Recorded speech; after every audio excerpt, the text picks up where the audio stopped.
Hello everyone, welcome to Zink Tennis Vlog.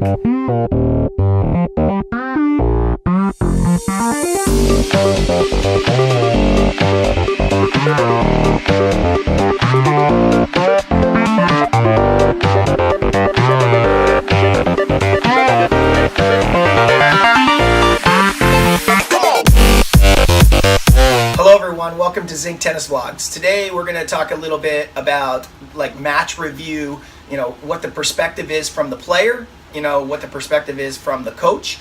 And just Ben and I have been going and watching some matches from, our students, and just we want to talk a little bit about, how to be self-reflective, and I call it the ability to receive, right? It's like when somebody is, criticizing or constructive critiquing me, right? My immediate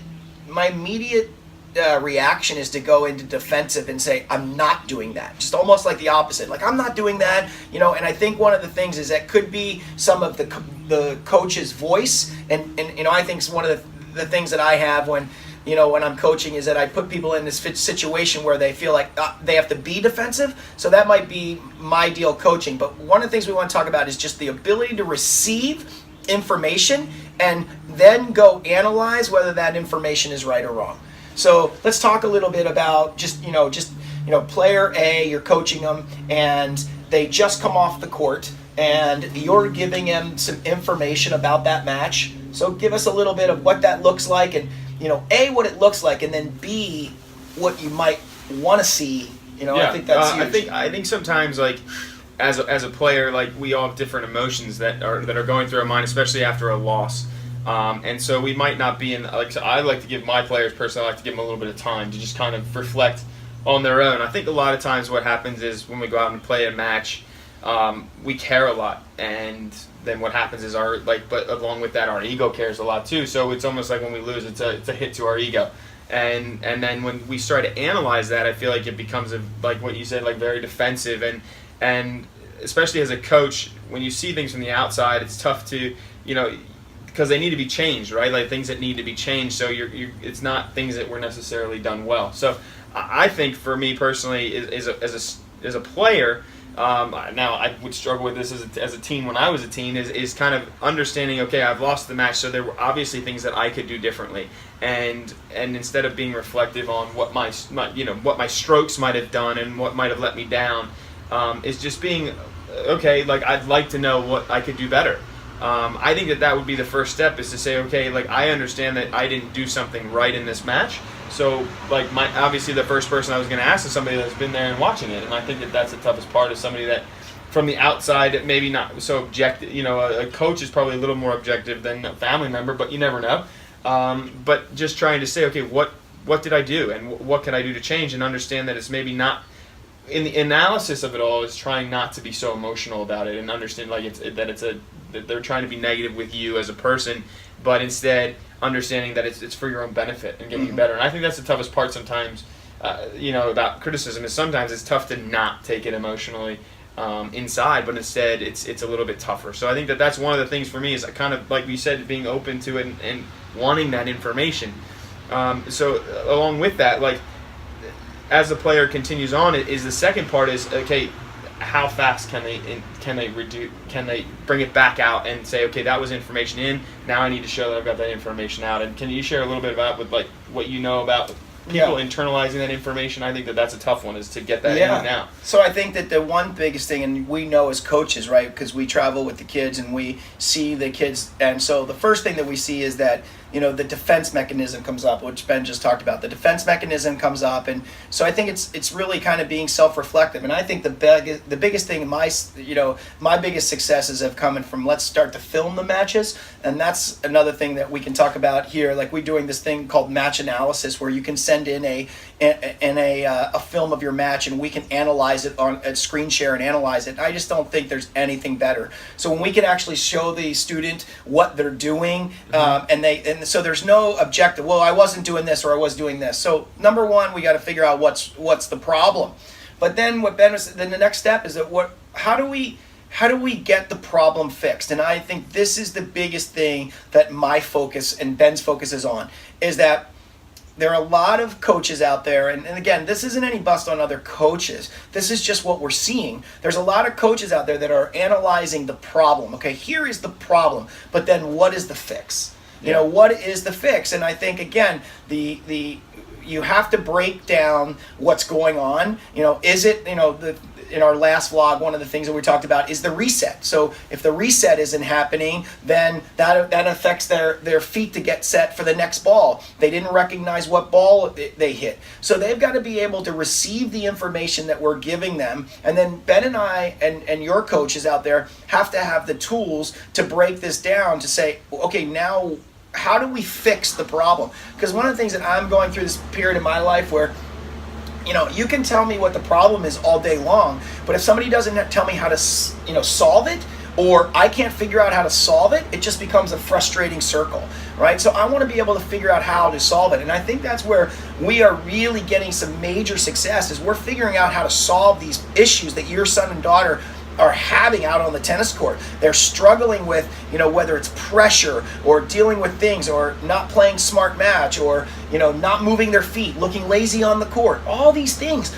I think that the student doesn't necessarily know, and we got to show them, and then we got to break it down. So I think, you know, learning, you know, how to receive the information, and then learning how to, okay, these are the problems, and I'm open to that. I'm open to, okay, these are the problems. Okay, coach, how do I solve these? And be open to have the ability to solve them. Yeah. And once we get to that spot and we can start to solve these things, we're going to see the tennis players start to get better. And I don't know about you, Ben, but like, I find that all these people are coming into town, and I'm watching all these kids at the tournaments that, you know, we're watching, and I very rarely see somebody just get a lot better. I just don't see it, right? I don't see people, and the reason I think we're not seeing these kids get, when I say a lot better, sure, they're going like this, they're going like this, but I think that they could be on this different trajectory if they would just do what we're talking about, is start to really analyze and listen and open the gates and say, yes, bring the information in, and now I'm ready to work on, and what is the plan? Yeah, and then you just said it for sure, I think, is the plan. Like, I think, and so even some people can come up with a solution. Oh, you need to go do this. That's the one thing we've been talking about all the time is go work hard. Yeah. What does that mean? Like, I don't really know what that means. Hey, you need to make the ball. What does that mean? You know, we talk about, you know, making a recipe. You need to have the ingredients, but you also need to have the step-by-step process. And that's the one thing that we like to show our students and everybody that's been coming in and people we've been working with is, okay, here are the steps to improve this. And then being able to go out and do it over and over and over again. And I think that sometimes gets lost in the shuffle, is the recipe. You know, if I make the world's best cookie, that recipe isn't changing. You know what I mean? So I think that's something that you've got to realize, is that if the recipe's there, then it has to go out and we have to work on it every single day to make it better. And I think that's where we get lost in the shuffle a little bit too, is finding the recipe and then executing it day in and day out. Because that to me, a lot of times, you know, hitting serve for 20 minutes a day, that's the recipe, but how many kids actually go out and hit serve for 20 minutes a day? It gets boring, it's repetitive, I'm not really enjoying it.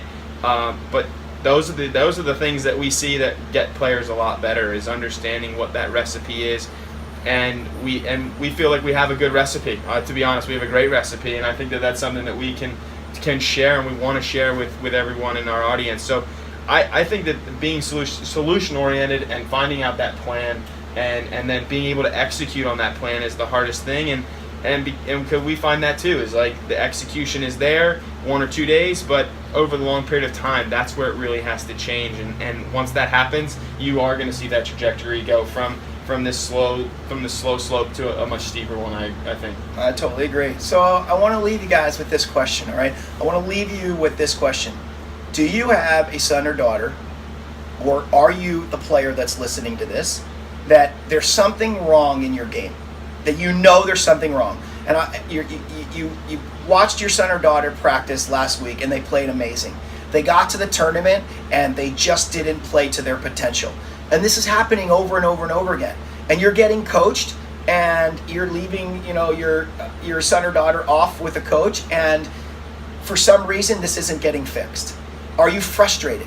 Like, I come from a different angle, that I'm a parent, I'm a coach, and I'm a player. And I come from all three different angles. As a parent, it's been the worst one for me because I understand that it's frustrating to watch my kids in a situation and not be able to solve the if I didn't know what I know about tennis, I'd be even 10 times more frustrated. So if there's parents out there that are frustrated that you want your son or daughter to get to another level, there's something missing. They're not understanding what the problem is, like Ben talked about. They're not receiving the information, and then thirdly, they're not getting the advice to how to solve it. Or fourth, which we hope is not the case, that they're just darn stubborn and they just want to do it their way, right? If that's the case, then you need somebody else to break that down. But this is what Ben and I are doing. We're on this mission to change this in kids' lives. We really want to make a difference. We want this to people out there to understand that there are solutions. And if your son or daughter has any aspirations to play college tennis, even pro tennis, and you're feeling this frustration on your end, I think you need to call us and you need to email us, because you come in for a couple days and we're going to show you the plan to get you better for sure. So and I will do this. I will tell you 100% that Ben, you come into Zink Tennis for 1, 2, 3, 4, 5, 7 days, and your son or daughter doesn't get like ridiculous amount better, and you don't understand that this process is going to really make them a different type of player, we give you your money back 100%. You don't charge us for that week. That's how confident that we are that we have the system to change this. So again, we're putting these vlogs out there for just give you information, but understand that we do have the solutions. We have the recipe to make this happen. And if you need our help, even if you feel like you can't come in and you need our help to find a coach that can help you do this, we'll help you do that too. It doesn't have to be us, but we have to find the right person, because we have to change the game of tennis and the way the kids are receiving the information and doing something about it. We have to change this definitely around the world. And if we don't, then we're going to see kids just stay at the same level, which we're seeing a lot in what we do. Yeah. So thank you so much for joining us again. We have a lot more coming your way. We're working on these webinars, so if you have topics that you would like to see us discuss or cover, please leave us a note in the YouTube channel or Facebook or Twitter, whatever you see us on. But we just thank you so much for your support, and we're excited to bring these things to you. Have an awesome day. Guys.